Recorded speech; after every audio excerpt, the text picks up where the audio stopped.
हर हाल में बचाएगा मेरा यार साबुरा। आगे इक्ष्वाकु वंश का वर्णन किया है सुखदेव जी महाराज ने, बहुत सुंदर भाव। राधे। और ये कुछ दाताओं के नाम हो रहे हैं। 50 रुपए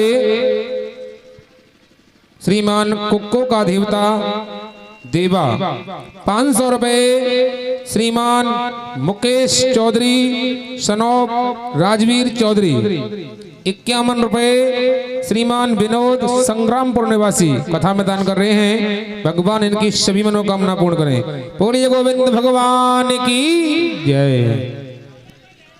और इक्ष्वाकु वंश में देखिएगा महाराज इक्ष्वाकु के 100 पुत्र हुए हैं। इन्होंने अपने उसके बाद में इनके पुत्र विकुच्छ ने राज किया है। और उसके बाद उनकी पुत्र अनेजा, और उसके बाद उस में पृथु जी महाराज, और उसी परंपरा पर आगे यवनाश्व। और यवनाश्व के कोई संतान नहीं थी। ऋषियों के यज्ञ के द्वारा अभिमंत्रित जल इन्होंने पी लिया था, जिससे इनकी कुक्ष को फाड़ करके एक बालक हुआ जिसका नाम मानधाता रखा गया। बड़ा सुंदर भाव है। यह सूर्यवंश के प्रतापी महान राजा हुए हैं। मानधाता चक्रवर्ती सम्राट हुए हैं। इनके पुत्र पुरुकुत्स, अम्बरीश और मुचकुंद नाम से हुए। आगे इस वंश में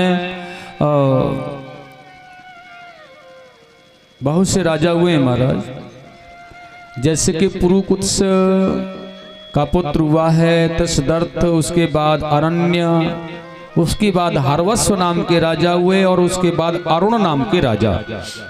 उनके पुत्र त्रिवंदन हुए हैं। और त्रिवंदन का पुत्र सत्यव्रत हुआ है, जो त्रिशंकु के नाम से विख्यात हुआ, जो विश्वामित्र जी के द्वारा शरीर सहित स्वर्ग भेजे गए थे।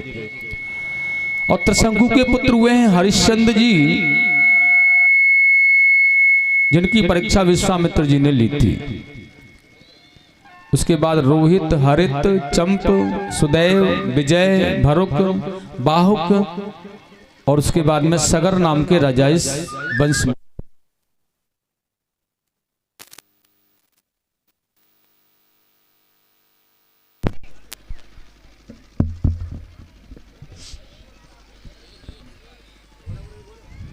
सगर नाम के राजा। और देखिए सगर जी महाराज के 60,000 पुत्र थे। इन्होंने यज्ञ किया। उस यज्ञ पशु को इंद्र ने चुरा करके सागर के तट पर भगवान कपिल के आश्रम पर बांध दिया था, जिस कारण से यज्ञ पशु को खोजने के लिए यह सगर के पुत्र गए थे, जो कि कपिल भगवान के प्रकोप से जल करके भस्म हो गए। और देखिए उसके बाद इनकी दूसरी पत्नी केसनी का पुत्र असमंजस का पुत्र अंशुमान, मतलब सगर का नाती,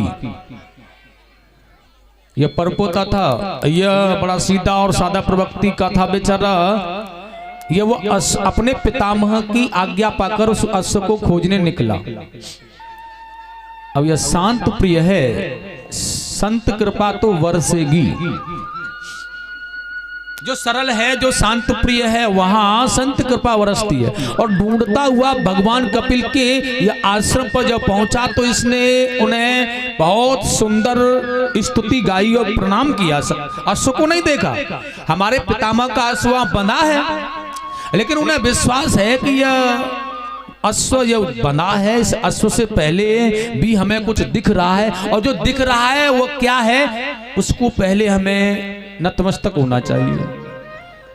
इसलिए वैभव से पहले संत है, कृपा पात्र है। इसलिए अंशुमान ने भगवान कपिल के चरणों में वंदन किया है, स्तुति की, वंदन किया, साष्टांग प्रणाम किया, आशीष वचन जब उन्होंने किया है ना, पुत्र मैं तुझसे प्रसन्न हूं, और यह तेरे पितामह का अश्व है, इसे तू ले जा।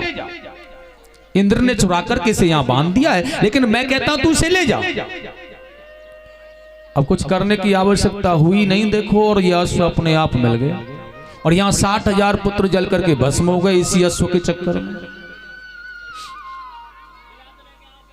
आज इस अश्व को लेकर के आए लेकिन अपने पूर्वजों का उद्धार कैसे होगा, यह वाक्य तो कपिल भगवान ने माता गंगा के